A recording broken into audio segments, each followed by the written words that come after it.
Bonsoir, mesdames et messieurs, j'espère que vous allez bien. Mon nom est Carl Pépin et je suis historien. Il me fait à nouveau plaisir de vous revenir avec une nouvelle série de capsules vidéo et je commencerai aujourd'hui par, si vous me permettez, un cours d'histoire sur la Première Guerre mondiale. Le sujet en soi n'est peut-être pas pour certains le plus original parce qu'il a été amplement couvert et en plus, ben, comme vous le savez, nous commémorons depuis quelque temps déjà, depuis au moins 2 ans, le centième anniversaire des années associées à à ce que certains qualifieraient de première guerre totale. Mais tout de même, j'irai de mon grain de sel et puis j'aimerais donc brosser les grandes lignes de la Première Guerre mondiale. Évidemment, c'est un conflit où il s'est passé tellement de choses, où il y a eu des millions de morts.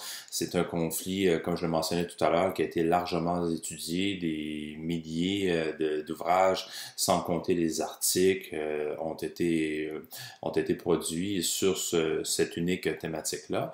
Mais quand même, je vais essayer d'y aller avec un portrait d'ensemble qui, j'espère, saura vous plaire.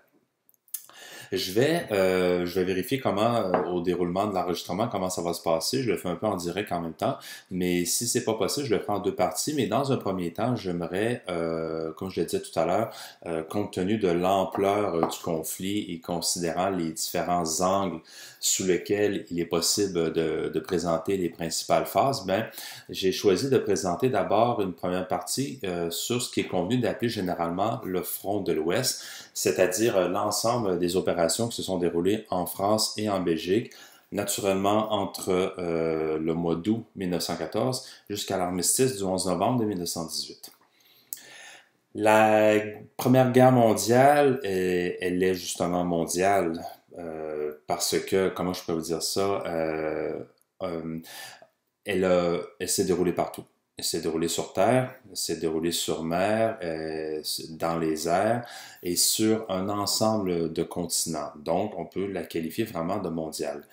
Bref, ce qu'on appelle la Première Guerre mondiale de 1914-1918 tire ses origines immédiates des troubles politiques dans les Balkans, en raison notamment de l'assassinat par un nationaliste serbe de l'archiduc et héritier du trône d'Autriche-Hongrie, François Ferdinand. Par contre, le conflit, ce qu'on a appelé au départ le conflit austro-serbe, s'étend rapidement jusqu'à impliquer dans des opérations sur l'ensemble de la planète des nations belligérantes, comme je vous le mentionnais, provenaient des 5 continents. De la France à la Russie, en passant donc par les Balkans, le Moyen-Orient et le Pacifique, ce conflit a eu des impacts majeurs sur la conduite de la stratégie et de la diplomatie de l'époque. Et plus encore, je vous dirais que la guerre de 1914-1918 semble a priori plus facile à analyser lorsque l'on l'envisage sous l'angle d'une série de conflits à l'échelle régionale, sinon continentale. L'exemple que je pourrais vous donner, en fait, est celui de l'Allemagne. En fait, l'Allemagne fut le seul pays de l'Alliance des puissances centrales qui, à l'époque, comprenait donc l'Allemagne et l'Autriche-Hongrie, et rejoint plus tard par l'Empire ottoman en novembre 1914 et par la Bulgarie en septembre 1915. Donc, l'Allemagne fut le seul pays de l'Alliance des puissances centrales à mener des opérations à l'extérieur de l'Europe et du Moyen-Orient. Et de leur côté, bien, les forces britanniques combattirent à travers le monde, mais d'autres puissances dans le camp des Alliés, on pense notamment à la France, à la Grande-Bretagne, à la Russie et au Japon en 1914, et tous ces pays-là seront rejoints par l'Italie en 1915 et par les États-Unis en 1917. Eh bien, ces puissances-là, qu'on appelait les Alliés, tendirent à concentrer leurs efforts dans des zones d'opération plus limitées, mais quand même larges et tout de même éloignées.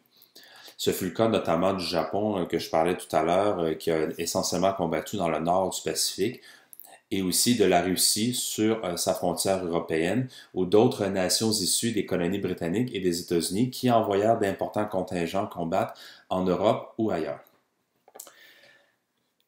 Ce que je pourrais vous dire dans un premier temps sur la Première Guerre mondiale, ce serait, après ce très bref préambule, c'est de parler de ce qu'on appelle la planification du conflit. Une planification qui, comme vous vous en rendrez compte, laissait peu de place à l'imprévu. Tel que nous l'avons connu de 1914 à 1918, je vous dirais, mesdames et messieurs, que la guerre sur le front de l'Ouest fut largement la conséquence des préparatifs envisagés par l'état-major allemand dans la première moitié du 20e siècle. Obsédé, je vous dirais, par le cauchemar d'une guerre livrée sur deux fronts, qu'une majorité d'Allemands d'ailleurs croyait impossible à gagner, eh bien, les généraux du Reich s'entendaient pour dire que la France devait être battue en premier avant que l'attention ne soit retournée vers la Russie qui disposait d'une armée plus large, mais dont on estimait le temps de mobilisation beaucoup plus long qu'ailleurs en Europe. Et l'histoire démontra après qu'il s'agissait pour l'essentiel d'un mythe. Les Russes ont mobilisé un petit peu plus vite que ce qui avait été initialement envisagé. Mais toujours est-il que, conformément aux directives du plan Schlieffen, les 7/8e, imaginez-vous, les 7/8e des forces allemandes furent déployées sur le front ouest dans le but de délivrer un coup rapide et fatal à la France, et tandis que le 8e des forces restantes de l'Allemagne dut adopter une posture défensive à l'est face aux Russes. Et compte tenu de la rigidité des horaires des chemins de fer de l'époque, imaginez-vous, eh bien, le plan Schlieffen manqua justement de cette flexibilité pour s'adapter à toutes sortes d'imprévus qui allèrent inévitablement se produire. Et c'était peut-être un peu ça justement le problème avec le plan Schlieffen, c'est que c'était un plan de déploiement des forces armées allemandes à l'ouest qui était tellement bien ancré dans le temps et dans l'espace que on avait oublié certaines contingences propres au champ de bataille, à savoir notamment la résistance de l'ennemi. Mais bon, ajoutons également que les planificateurs allemands étaient d'avis que leur allié austro-hongrois serait suffisamment puissant pour retarder assez longtemps l'avance de la grande armée russe, de même que le partenaire italien. Parce qu'il ne faut pas oublier que, comme j'ai dit tout à l'heure, l'Italie va se joindre aux forces alliées au mois de mai 1915, mais au départ, l'Italie faisait partie depuis le début des années 1880 de l'alliance avec l'Allemagne et l'Autriche-Hongrie. Et on pensait d'ailleurs que l'Italie aurait rejoint le camp des Allemands au début de la guerre, mais ce ne fut pas le cas. Et on pensait justement donc que les alliés potentiels de l'Allemagne, à savoir l'Autriche-Hongrie et l'Italie, que ces pays-là auraient été en mesure de fixer un nombre suffisant de troupes françaises sur la frontière au sud de la France, justement. Bref, les Allemands avaient également parié sur l'idée qu'une avance rapide de leurs forces en Belgique dissuaderait l'armée britannique de débarquer sur le continent à temps pour venir en aide à la France. Et rappelons que la Grande-Bretagne s'était officiellement engagée à protéger la neutralité belge et, plus important encore, elle ne souhaitait nullement voir, si on peut dire, nullement voir l'Allemagne en contrôle des ports sur la Manche.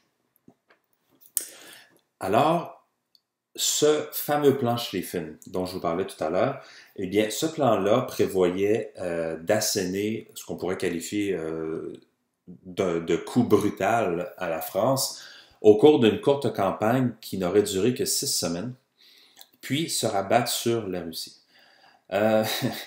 Mais si l'on peut attribuer, et j'en parlais un peu tout à l'heure encore, si l'on peut attribuer une faille majeure à ce plan, mis à part l'échec final de celui-ci, c'est qu'il transforma un conflit initialement localisé aux Balkans, rappelez-vous avec l'assassinat de François Ferdinand, en une guerre à grande échelle sur la presque totalité du continent européen. Le caractère méticuleux de la planification allemande ne laissa que peu de place à l'horreur, quoique les Allemands n'étaient pas sans savoir que les erreurs sont fréquentes et imprévisibles dans la conduite d'une guerre moderne. Et cela dit, bien, la guerre qui débuta au mois d'août 1914 vit une avancée rapide des forces allemandes en Belgique. Et à cet égard, bien, les Allemands purent compter sur, je pourrais vous le montrer avec des images, sur une formidable artillerie lourde spécialement affectée à la réduction des puissantes forteresses belges. La Belgique, en 1914, c'était quoi? C'était à peine, et l'on me corrigera si je me trompe, mais à peine 6 divisions d'infanterie, une division de cavalerie et des troupes de forteresse. Et les Belges, en fait, le gouvernement belge à l'époque avait investi une partie importante de son budget à la défense dans ce fameux réseau de fortifications, notamment les forteresses autour de la région de Liège, qui étaient censées, peut-être pas d'arrêter totalement une avance ennemie, mais à tout le moins sérieusement retarder sa progression. Mais bon, la voie que ces forteresses-là belges étaient censées protéger en Belgique, eh bien, cette voie-là a été dégagée grâce, comme je disais, à l'apport massif de canons très lourds allemands et autrichiens. Et l'Allemagne, par la suite, a pu faire marcher ses troupes rapidement sur la Belgique face à une armée belge qui, comme je le stipulais, n'était pas en mesure d'arrêter un ennemi aussi puissant. Bref, les Belges se replièrent vers l'ouest, vous n'avez pas le choix, pour s'établir le long d'une mince bande côtière autour de la ville d'Ypres, toujours en Belgique. Et malgré la défaite, eh bien, cette détermination affichée par la petite armée belge, et petite, c'est simplement au sens numérique du terme, parce que c'était vraiment une armée qui a bien combattu malgré ses faibles moyens, eh bien, cette détermination-là affichée par l'armée belge, combinée à la résistance active ou passive de la population civile et combinée également à l'arrivée de l'armée britannique, eh bien, fut l'un des éléments qui entrava sérieusement le fameux horaire rigide, rappelez-vous, du plan Schlieffen, et ce, avant même que les Allemands n'aient eu le temps de marcher sur la France. Et comme je l'ai mentionné, eh bien, il était, comment dirais-je, hautement improbable que le plan Schlieffen ait pu être appliqué avec succès. La plupart des hypothèses envisagées par l'état-major allemand d'avant-guerre n'ont pas survécu, évidemment, au test de la réalité. Par exemple, l'Autriche tourna son attention contre la Serbie, qui offrit une résistance beaucoup plus forte que prévu, ce qui laissa les armées allemandes et austro-hongroises dans un état de préparation précaire face à cette armée russe qui, faut dire, était capable de mobiliser des effectifs considérables. Et pire encore, et je me répète un peu, mais pire encore, l'Italie annonça au début des hostilités également son intention de rester neutre. Alors, même s'il est écrit souvent dans les livres d'histoire que les armées allemandes ont connu une progression que l'on pourrait qualifier en exagérant un peu de fulgurante à travers la Belgique et le nord de la France, le portrait tel que je vous le présente et tel que je le comprends à force de lire un peu là-dessus, c'est que cette fameuse avancée rapide-là des forces allemandes en Belgique ne se sera pas matérialisée dans toute sa splendeur, si je peux dire.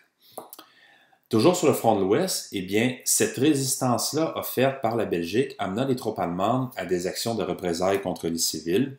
Rappelez-vous l'élément actif de la résistance belge au début de la guerre, combiné à une passivité que je pourrais qualifier massive de la part de la population. Eh bien, cette résistance-là des Belges va emmener les Allemands à des actions de représailles et c'est ce qui va inévitablement soulever des vagues d'indignation à travers la planète, notamment dans les pays neutres comme les États-Unis.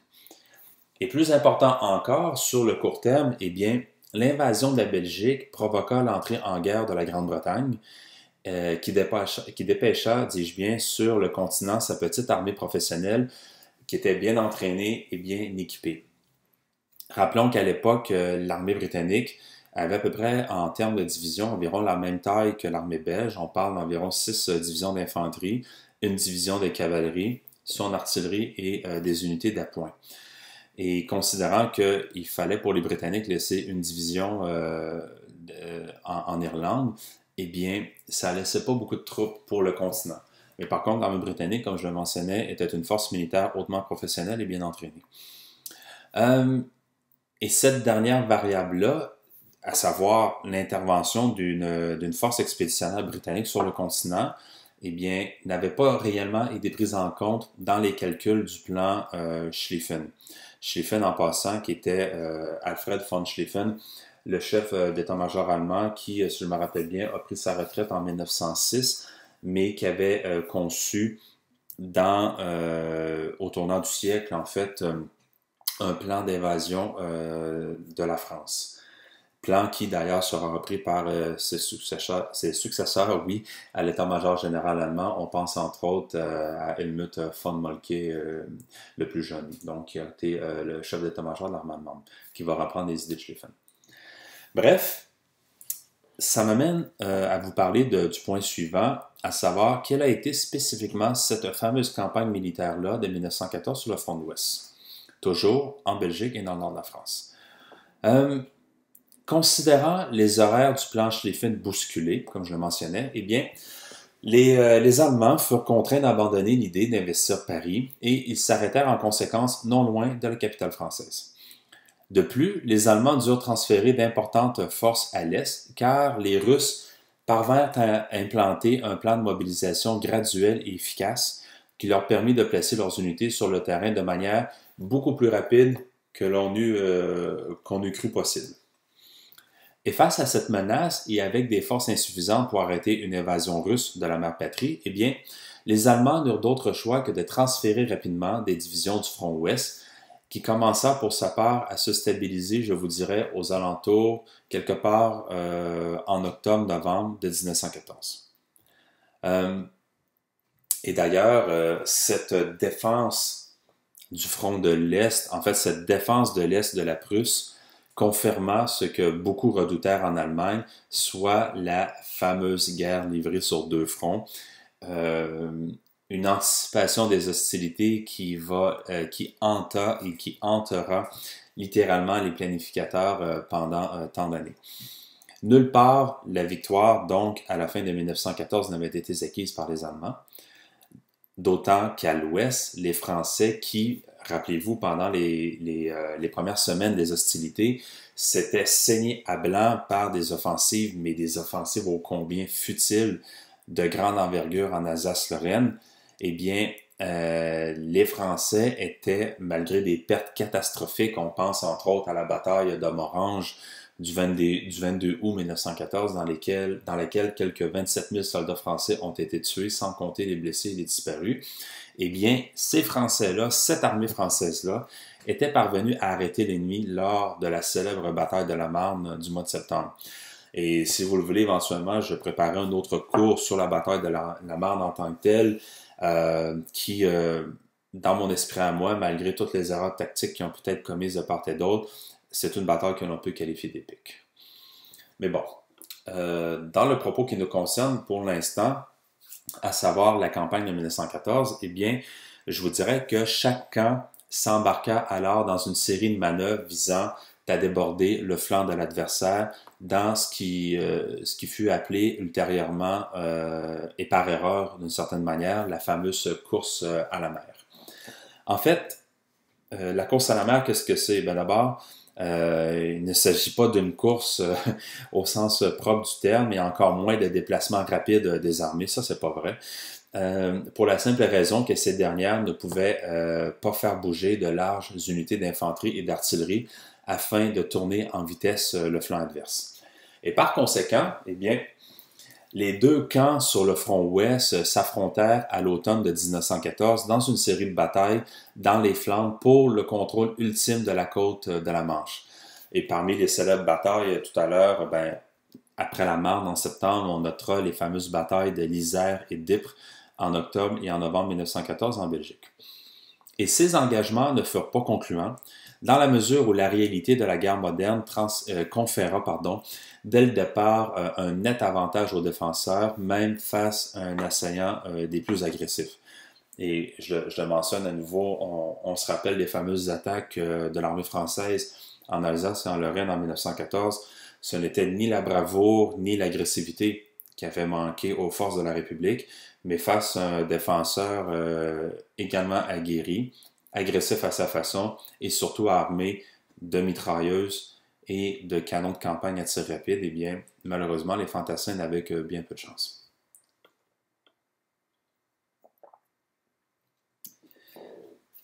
Et je vous dirais que le bilan que l'on pourrait tirer de cette fin de campagne de 1914 fut plus que relatif pour les belligérants, et je suis très poli dans mes termes. En fait, les Allemands, c'est vrai, contrôlèrent presque la totalité de la Belgique. En fait, on parle, je dirais, 90% du territoire belge au moins, à la fin 14, et contrôlaient une bonne partie également du nord-est de la France. On parle d'au moins une dizaine de départements, ce qui représente au moins 10% de la surface territoriale française. Mais par contre, ces départements-là, du nord-est de la France, envahis par les Allemands, comprenaient d'importantes zones industrielles. Alors oui, même si les Allemands n'étaient pas parvenus à capturer Paris, qui pour l'essentiel est un objectif symbolique, étaient quand même, et c'est peut-être plus important encore, parvenus à capturer d'importantes zones industrielles du nord de la France. Et malgré tout, ces conquêtes-là n'apportèrent aucune victoire décisive pour le Reich. Et le plan Schlieffen avait été un échec, ne serait-ce qu'en considérant qu'il n'avait pas fourni à l'Allemagne la guerre sur un seul front tel qu'elle avait envisagé. Et ce faisant, bien, les Allemands se retrouvèrent dans une situation que leurs généraux avaient tant redoutée, à savoir la guerre sur deux fronts.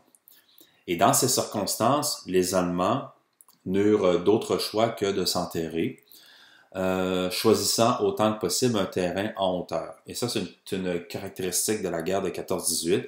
Les Allemands, et en fait, c'est une logique en tactique et en stratégie également, essaieront toujours de s'installer sur les hauteurs. Même s'il s'agit que de légères collines, de simples pitons, les Allemands vont toujours tenter de trouver position sur les hauteurs. Et c'est pas rare d'ailleurs que dans les récits de guerre, notamment écrits par des anciens combattants français ou britanniques, que vous allez voir toujours des récits du genre « Nous devons attaquer une colline, nous devons attaquer une hauteur ». Oui, parce que justement, leur ennemi, les Allemands, privilégiaient ainsi les positions en hauteur. Simple en apparence, je vous dirais que cette nouvelle stratégie allemande serait donc d'adopter la posture défensive en érigeant d'imposants systèmes de tranchées et en améliorant les lignes de communication routière et ferroviaire sur les arrières du front. Encore là, ce sera une caractéristique de la guerre de 14-18. Et ainsi, si les Allemands ne pouvaient pas gagner la guerre à l'ouest, ils étaient d'avis qu'ils pourraient au moins tenir ce front, tandis qu'ils examineraient les possibilités à l'est. Donc, face à une impasse à l'ouest, on va voir ce qui se passe à l'est, et j'y reviendrai un peu plus tard.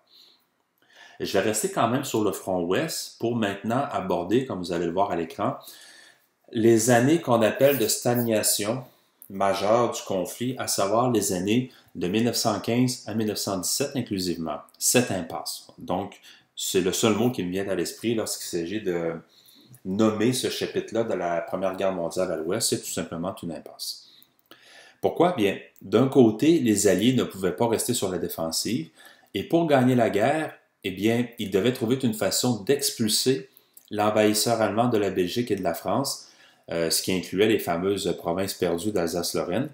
Mais le problème auquel faisaient face les généraux alliés en était un de taille, dans la mesure où ils avaient tant compté sur l'infanterie pour apporter la victoire, mais, comme je le mentionnais, les récentes batailles de 1914 avaient clairement démontré que, face à un ennemi bien retranché, même l'assaut le plus agressif, l'assaut le mieux planifié, le mieux exécuté, eh bien, cet assaut-là pouvait tourner au désastre.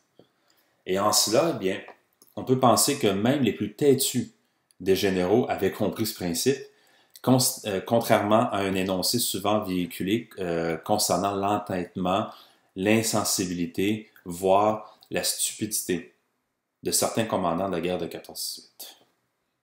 Et encore là, il y a tout un mythe autour de ces fameux généraux-là. En fait, je vous dirais, mesdames et messieurs, que les généraux comprirent rapidement l'importance décuplée que prit l'artillerie, selon le principe progressivement admis disant que l'artillerie attaque, l'infanterie occupe. Ce fut du moins la sorte de mantra avec laquelle les généraux alliés entamèrent la campagne de 1915 sur le front ouest. Théoriquement, comment dirais-je, il n'était pas faux de croire qu'une habile préparation d'artillerie puisse ouvrir des brèches dans le front ennemi, ce qui permettrait logiquement à l'infanterie et à la cavalerie d'exploiter ces percées et d'avancer en terrain ouvert, donc d'obtenir la sacro-sainte percée du front ennemi. Mais dans la pratique, je vous dirais que la première difficulté rencontrée par les généraux qui préparent les batailles, faut-il le rappeler, fut de surmonter les problèmes relatifs à l'approvisionnement en obus d'artillerie de qualité et en quantité suffisante. Deux facteurs très importants. Ensuite, il fallut trouver des manières de mieux coordonner le travail de l'infanterie et celui de l'artillerie. Ce qui s'avéra un problème insurmontable en apparence. Et je vous dirais même que par moment, même dans nos guerres au 21e siècle, ça peut demeurer quand même un problème. Cette fameuse coordination interarmes. Mais bref, nous sommes en 1915, le problème il existe. Et les batailles sanglantes et infructueuses menées par l'armée française, je pense notamment aux fameuses batailles de l'Artois de mai et de juin 1915, ou encore aux batailles en Champagne de septembre à novembre, eh bien, ces batailles-là démontrèrent sans équivoque que l'avance de l'infanterie fut souvent paralysée, ne serait-ce que par une artillerie qui ne savait plus où ni quand tirer. Souvent parce qu'on ne voyait tout simplement pas l'ennemi. Et ces échecs-là de l'année de 1915 pour les Alliés à l'Ouest ne firent que confirmer que les assauts nécessiteraient davantage de préparation et plus de ressources pour obtenir une quelconque percée ou l'usure d'un ennemi à faible coût. Et c'est dans cette optique que les Alliés préparèrent, je vous dirais, leurs nouvelles offensives pour 1915. Cette fois, l'idée consistait en une coordination au niveau stratégique où les fronts français, russes et italiens, l'Italie étant entrée en guerre au mois de mai 1915, bref, que ces fronts-là auraient dû attaquer simultanément afin d'exercer une pression égale de part et d'autre sur l'ennemi. En l'occurrence, rappelons-nous, l'ennemi est allemand et il est surtout autrichien à partir de 1915 sur l'ensemble des fronts. Or, ces plans alliés d'offensive coordonnée furent brutalement interrompus en février de 1916, lorsque les Allemands lancèrent une série d'assauts contre la fameuse et historiquement très célèbre cité fortifiée de Verdun, toujours en France. Cette ville de Verdun revêtait une importance, je vous dirais, plus symbolique que stratégique. Par exemple, et là je remonte un peu plus loin dans l'histoire, on se rappelle que ce fut à l'époque, à cet endroit, que l'empereur Charlemagne avait divisé son empire, notamment parmi ses héritiers, ses fils héritiers. Et depuis lors, bien, la France et l'Allemagne s'étaient fréquemment battues pour Verdun et la Lorraine. Verdun avait été le théâtre d'opération, notamment durant les guerres de la Révolution française, les guerres napoléoniennes, la guerre franco-prussienne et la Grande Guerre de 1916. Alors, la ville de Verdun n'était pas à une bataille près. Mais si on se rapporte à 1916, donc, le général allemand, et je vous montrer une photo ici, le général allemand Erich von Falkenhayn, qui était le commandant de la 5e armée allemande à Verdun, si je me rappelle bien, avait envisagé une bataille d'usure qui était censée, selon ses propres termes, saigner à blanc l'armée française tout en limitant naturellement les pertes allemandes. Et comme je l'avais mentionné, eh bien, je suis d'avis que Falkenhayn comptait beaucoup sur la valeur symbolique de Verdun, qui était plus ou moins bien défendue malgré son système de fortification pour forcer la main des Français qui enverraient leurs unités les unes après les autres. L'idée était donc d'user l'ennemi, de le saigner à blanc et non pas nécessairement percer son front. Et ça, c'est une erreur que j'ai souvent constatée en lisant quelques trucs sur la bataille de Verdun. Les auteurs disent que le but était de percer le front français à cette hauteur-là. C'est pas tout à fait exact. En fait, le but de Falkenhayn et des troupes allemandes consistait davantage à user les forces ennemies que de percer leur front. Toujours, encore une fois, dans l'optique de contraindre les Français à défendre Verdun jusqu'au dernier homme. Et encore, l'expression dernier homme, il faut l'utiliser avec des pincettes. Ainsi donc, Verdun, d'une certaine manière, et sans équivoque, je vous dirais, devint l'une des plus cruelles batailles de la guerre de 14-18, voire de l'histoire de l'humanité avec un grand H. La bataille fit rage, grosso modo, et je m'arrête un peu plus longtemps là-dessus, mais je pense que c'est important, la bataille de Verdun fit rage de février à décembre de 1916, où les forces françaises reçurent l'ordre de reprendre systématiquement à l'ennemi chaque parcelle de terrain perdu, et ce, peu importe sa valeur stratégique ou tactique. Et à elles seules, les forteresses, appelons-les les forteresses jumelles de Douaumont et de Vaux, devint des lieux de combats effroyables. Vous pouvez le voir actuellement sur les images. Si bien que lorsque la bataille s'acheva en décembre, tenez-vous bien, mesdames et messieurs, on recensa approximativement, mais les chiffres peuvent varier, à peu près 350 000 soldats tués. De ce nombre, 162 000 étaient des Français et 143 000 étaient des soldats du Reich allemand. Et comme prévu, et c'est vrai, il ne faut pas le nier, le général Falkenhayn avait effectivement saigné à blanc l'armée française, mais ce faisant, il avait rendu son armée victime du même traitement. Toujours en 1916, mais plus au nord, donc, les Français et les Britanniques avaient planifié une offensive conjointe sur la rivière de la Somme, parce qu'évidemment, il fallait relever la pression sur Verdun. Vous allez trouver que je saute du coq à l'âne un peu, mais je pense que c'est important de mentionner que simultanément à la bataille de Verdun, il y avait juste un peu, je vous dirais, au nord-ouest de ce secteur-là, une importante offensive en préparation, une offensive franco-britannique à la hauteur de la rivière de la Somme dans le département qui porte le même nom. Et cette planification fut accélérée compte tenu, comme je le mentionnais, de la forte pression ennemie exercée sur Verdun. Et au départ, et c'est un peu ça qui est un peu ironique, ce fut à l'armée française que revint l'effort principal de charger l'ennemi sur la Somme. Mais compte tenu évidemment des événements, eh bien, les Britanniques prirent la relève sous le commandement du maréchal Sir Douglas Haig.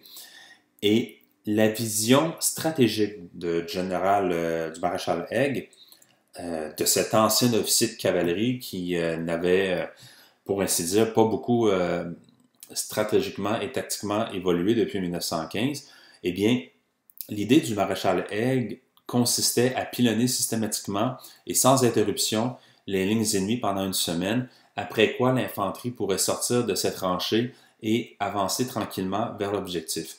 Et rappelez-vous, encore une fois, contrairement à une certaine perception populaire, ce n'est pas nécessairement vrai que ce fut en 1916 où les généraux, surtout alliés, prirent systématiquement conscience qu'il fallait bombarder sans relâche les positions ennemies pour obtenir des résultats et qu'en même temps, cette tactique-là ne fonctionnait pas. Mais en fait, je vous dirais, dès le début de la guerre, dès le moment où le front commence à se stabiliser, un temps soit peu en 1914, cette idée-là de pilonner le front ennemi dans le but de réduire ses défenses était envisagée. Et même à l'époque, il y avait des officiers qui mettaient en doute l'efficacité d'une telle méthode tactique. Alors, 2 ans plus tard, en 1916, l'idée, encore une fois, de bombarder l'ennemi jour et nuit, 24 heures sur 24, afin d'y lancer ultérieurement l'infanterie et de constater par la suite que ça ne fonctionne pas nécessairement, eh bien tout ça, je pense, n'était rien de bien nouveau en 1916. C'est juste qu'on en parle moins un peu dans les livres d'histoire. Bref, revenons sur la Somme. Nous sommes le 1er juillet 1916.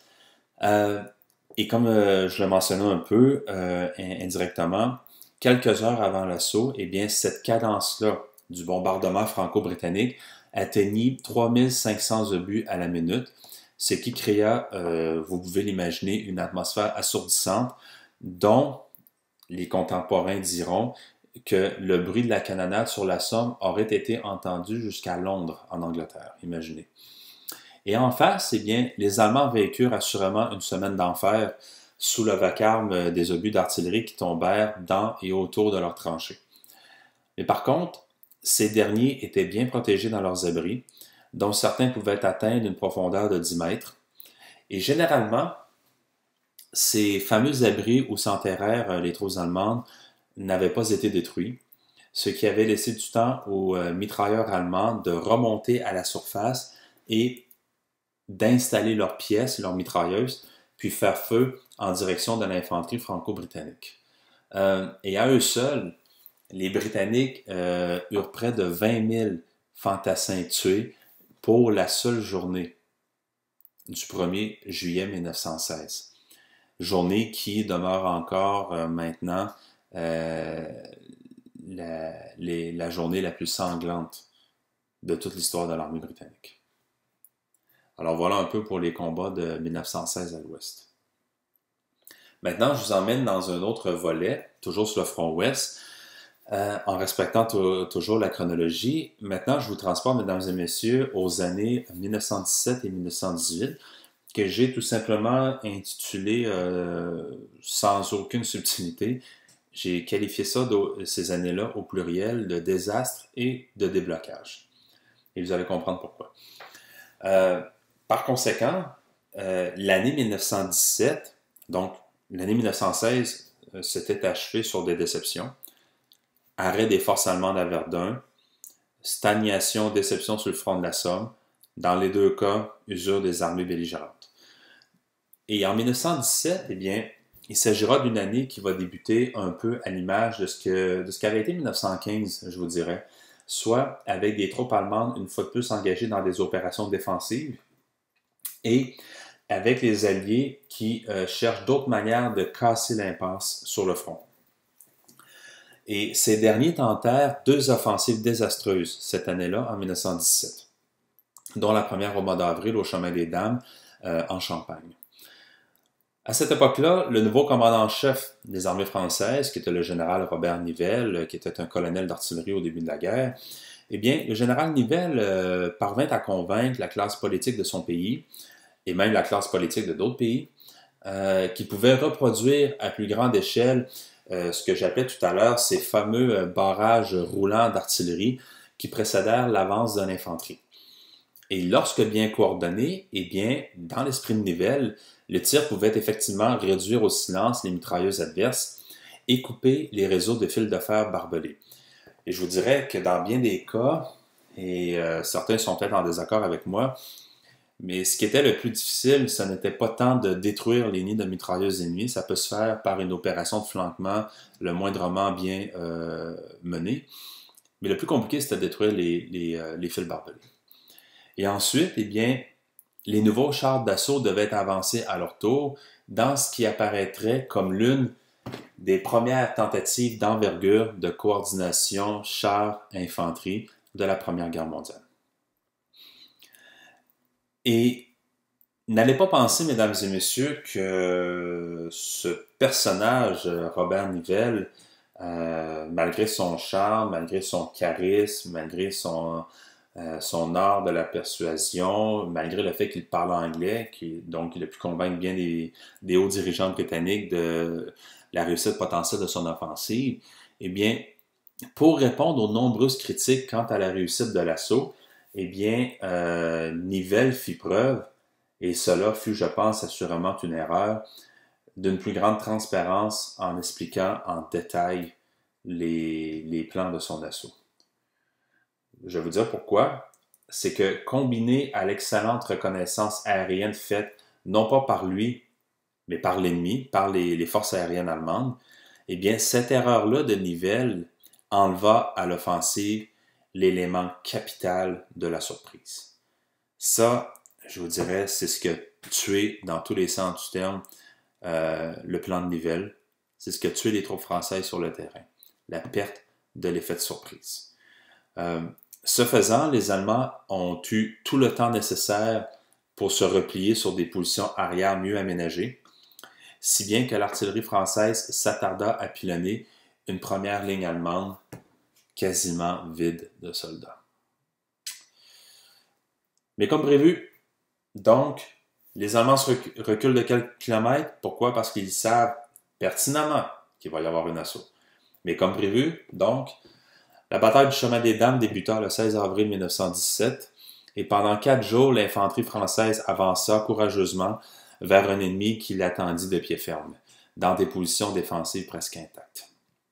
Dans le ciel, eh bien, l'aviation de chasse allemande s'attarda à abattre les appareils de reconnaissance français dont la tâche était précisément de guider les tirs de l'artillerie.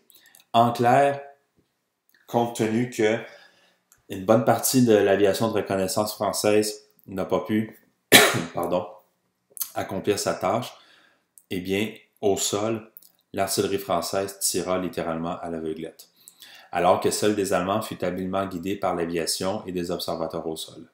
Et en quelques jours d'offensive, les Français perdirent environ 120 000 soldats pour un gain de terrain avoisinant les 600 mètres, ce qui provoqua les fameuses mutineries dans la moitié, je vous dirais, des unités françaises, mutineries qui ont été amplement étudiées. Et on se rappellera d'ailleurs l'étude pionnière de Guy Pedroncini, très célèbre historien français, qui a publié une thèse de doctorat sur le sujet à la fin des années 60, 1960. Et de leur côté, eh bien, compte tenu que les Français sont arrêtés au chemin des Dames, pour leur part, les Britanniques n'eurent guère plus de succès non plus en 1917. En avril, une force combinée anglo-canadienne parviendra à prendre la fameuse crête de Vimy au cours d'une bataille coûteuse qui n'a pas eu tellement d'impact, je dirais, sur l'ensemble du front. Et de juillet à novembre, toujours en 1917, eh bien, les Britanniques et leurs alliés des colonies lancèrent une offensive à plus grande échelle dans la région d'Ypres et son saillant près de Passchendaele, en Belgique. Le résultat ne fut pas concluant, je vous dirais, malgré que l'on parvint, dis-je bien, à fixer en Flandre une quantité non négligeable de divisions ennemies. Donc, ces fameux assauts-là anglo-canadiens ont eu ce mérite-là au moins, compte tenu au désastre sur le chemin des Dames, de retenir une large partie des concentrations ennemies. Et cette série de désastres subis par les Alliés en 1917 fut loin d'améliorer la situation des Alliés, d'autant que sur le front Est, la révolution bolchevique et la signature du traité de Brest-Litovsk libérèrent une quantité considérable de divisions allemandes. On parle de près d'1 million de soldats qui furent immédiatement transférés à l'Ouest. J'en parlerai d'ailleurs sans doute lors d'une prochaine leçon sur la Première Guerre mondiale à l'Est. Mais entre-temps, malgré les succès des Allemands sur le front Est, le temps joua contre eux parce que les Allemands savaient très bien que pour l'année 1918, ils auraient à se lancer dans une série d'offensives en France avant l'arrivée en force des contingents américains à l'été de 1918. Et rappelez-vous que dans les mois qui avaient précédé, les États-Unis avaient déclaré la guerre en Allemagne, précisément le 6 avril de 1917. Cela dit, un an plus tard, au mois de mars 1918, eh bien, les Allemands tentèrent le tout pour le tout avec une série de 5 offensives majeures sous la direction du général Erich Ludendorff. Faisant face à un assaut faisant un usage abondant de troupes d'assaut spécialement rompues aux nouvelles tactiques de la guerre de tranchées, des tactiques qui avaient d'ailleurs été testées sur le front russe à Riga et sur le front italien à Caporetto l'année précédente, eh bien, les Allemands parvinrent à percer en plusieurs endroits le front allié. Et en dépit de la panique et du désarroi qui s'empara des états-majors alliés, eh bien, les offensives allemandes perdirent de leur rythme, de leur souffle, si bien que les Alliés purent se ressaisir et même envisager une série de contre-offensives sous la direction d'un nouveau commandant suprême allié qui était le généralissime Ferdinand Foch de l'armée française. Et en effet, eh bien, l'urgence créée par les succès allemands finit par convaincre les Alliés de nommer Foch au titre de commandant suprême chargé de coordonner l'ensemble des armées sur le front ouest. En fait, je vous dirais, mesdames et messieurs, que l'énergie et la volonté affichées par Foch finirent par faire tourner le vent à la faveur des Alliés, notamment lors des batailles presque épiques de la Marne, en fait de la seconde bataille de la Marne en juillet 1918, et un peu plus tard, au mois d'août, la bataille d'Amiens, qui ont été des batailles absolument déterminantes pour l'issue finale du conflit. Et en coordonnant donc diverses armées, je vous dirais que l'objectif principal de Foch était de voir à ce que la cohésion soit maintenue entre les armées britanniques et françaises dans le but de gagner du temps et permettre au corps expéditionnaire américain de se faire la main et de prendre sa place dans le dispositif de bataille. Et malgré, je vous dirais, leur inexpérience flagrante, les troupes américaines disposèrent de l'avantage du nombre et combattirent avec acharnement, du moins de manière beaucoup plus agressive que ce que certaines critiques de l'époque avaient prétendu. Donc, ça fait à peu près le tour, je vous dirais, mesdames et messieurs, de mon exposé d'aujourd'hui sur la Première Guerre mondiale à l'Ouest. Je me permettrais peut-être, juste avant de passer dans une autre vidéo sur la guerre à l'Est, une petite conclusion. Je vous dirais que clairement, en considérant ces 4 années de guerre, donc de 1914-1918 à l'Ouest, eh bien, l'usure des armées et des populations, puis l'arrivée massive des Américains en fin de compte, eh bien, les Allemands finirent par réaliser qu'ils ne traverseraient pas l'hiver de 1918-1919 dans l'espoir de reprendre la guerre au printemps. En fait, cela n'aurait fait que retarder l'inévitable, qui était que la guerre était tout simplement perdue pour l'Allemagne. Et en fait, la signature dans le wagon bureau de Foch le 11 novembre 1918 d'un armistice ne fit que confirmer cette situation-là, ce qui marqua la fin de la guerre de 1914-1918 sur le front Est. Et comme je le mentionnais tout à l'heure, eh bien, dans la prochaine vidéo, la seconde partie de mon exposé sur la Première Guerre mondiale traitera davantage de l'évolution du conflit sur le front Est, de même que des hostilités en Italie, dans les Balkans, au Moyen-Orient et en Afrique. Alors, sur ce, mesdames et messieurs, je vous souhaite une agréable journée et on se revoit pour une prochaine conférence. Merci de votre attention. À bientôt. Au revoir. Ici Carl Pépin, historien. Voilà.